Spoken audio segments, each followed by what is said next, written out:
Pero yung sweetness, meron talaga. Meron talagang sweetness. Huwag niyang itanggi na nakita sila. Dami-daming nakakita. Dami nakasaksi. Kahit saan, kahit ipagharap-harap pa kami. Kung gusto niya maging okay lahat. Talagang may haka-haka, nakikita eh. Saka, yung paglaban ko talagang may nakita ako. Ulan tayo. Ayaw na natin ng fake news.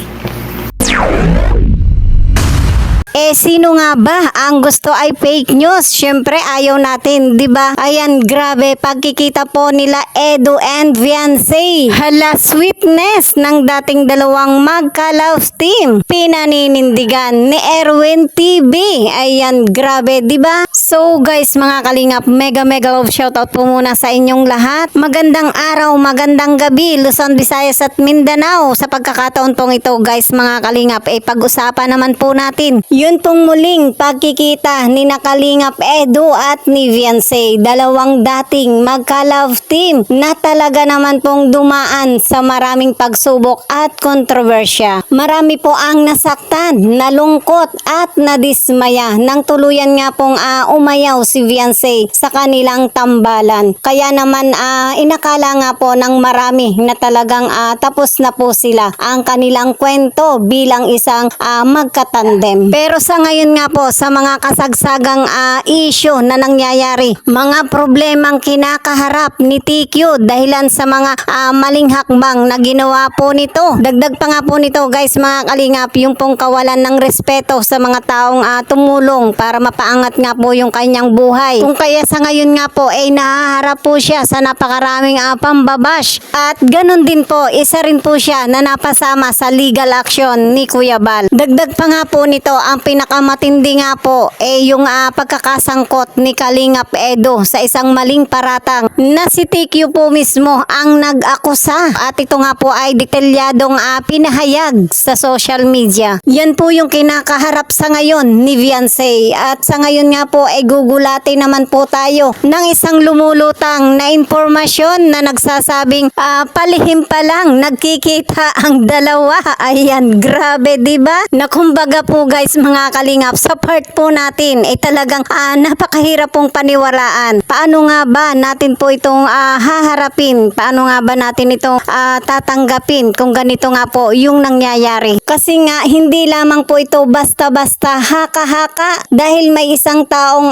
nagsasabing nakita mismo ang kanilang pagkikita at handang panindigan ang kanyang mga sinabi. Ayan. Kayo, guys, mga kalingap, ano po ang masasabi nyo patungkol po dito? Yung tila ba mismong nakakita handang panindigan yung kanya pong nakita? Ayan, comment lang po kayo dito po sa ating comment section. So guys, mga kalingap, ano nga ba talaga ang nangyari? At dito nga po sa kaisyuhang ito talagang tayo po nayayanig. At syempre, may mga taong talagang hindi naniniwala sa ganitong pangyayari o baka sadyang nagkataon lamang. At ito nga po yung pinatutunayan sa mga taong guilty sa mga nangyayari at napapatunayan. So panoorin po natin at alamin ang mga detalye mula po sa live ni Boss Erwin TV. Ayan, mega love shoutout po sa inyo. Ayan, panoorin po natin ang kanyang pahayag. Pero todo ang tanggi niya. Tapos ngayon, lumalabas doon sa live ni Ate Edna na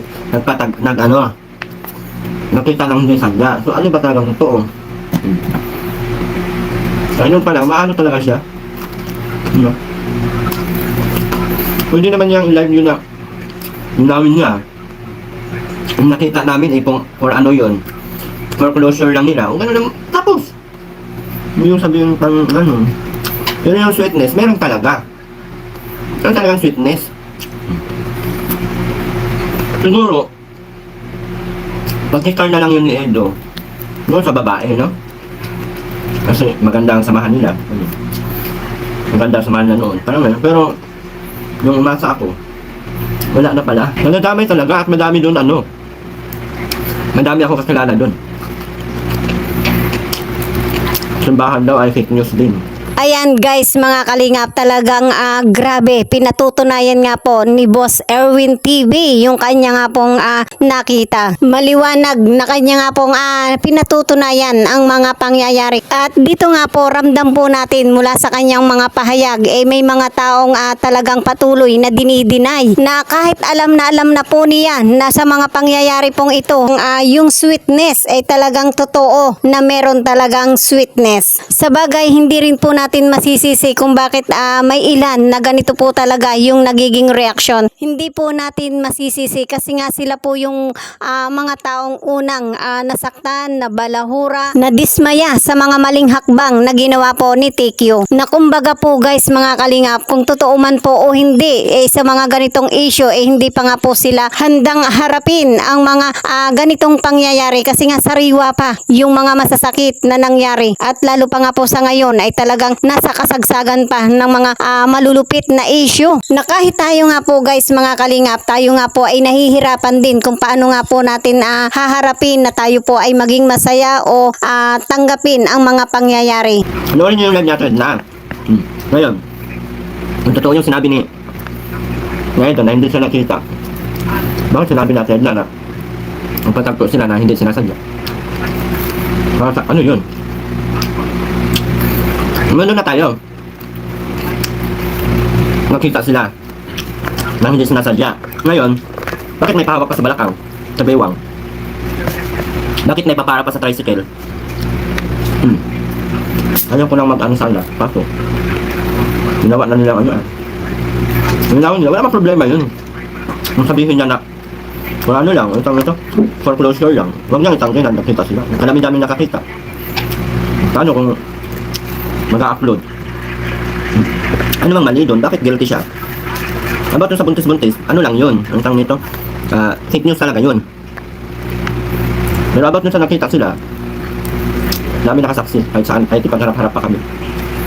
Dami saksi. Pero kung wala naman siyang dapat ilihim, huwag niyang ilihim. Kasi kasiraan din naman ng lahat yun eh. Yung alam lang mais, no? Dapat nilinaw niya.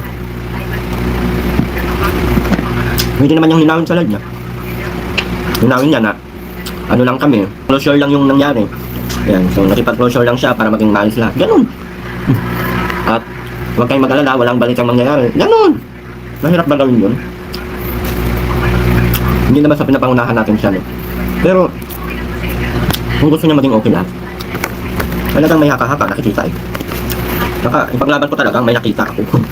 Kung sabihin ko, ako hindi ako nakita. Kadami-dami namang saksi. Kung hindi sadya yung pagkikita nila, hindi wag nga itanggi na dami na yung closure. Hindi naman pati masama yun. Diba? Bakit guilty siya? Hindi sa pambabasto ha. Bahala kayo doon. Pangit lang naman kasi na gawin nyo akong sinungaling. Kahit nakita ko sa lahat, sa dalawang mata ko. Ang dami saksi. Tapos itatanggi nyo para sa ikakabuti sa inyo. Hindi yung maganda. Diba? Nakikita nga, umami.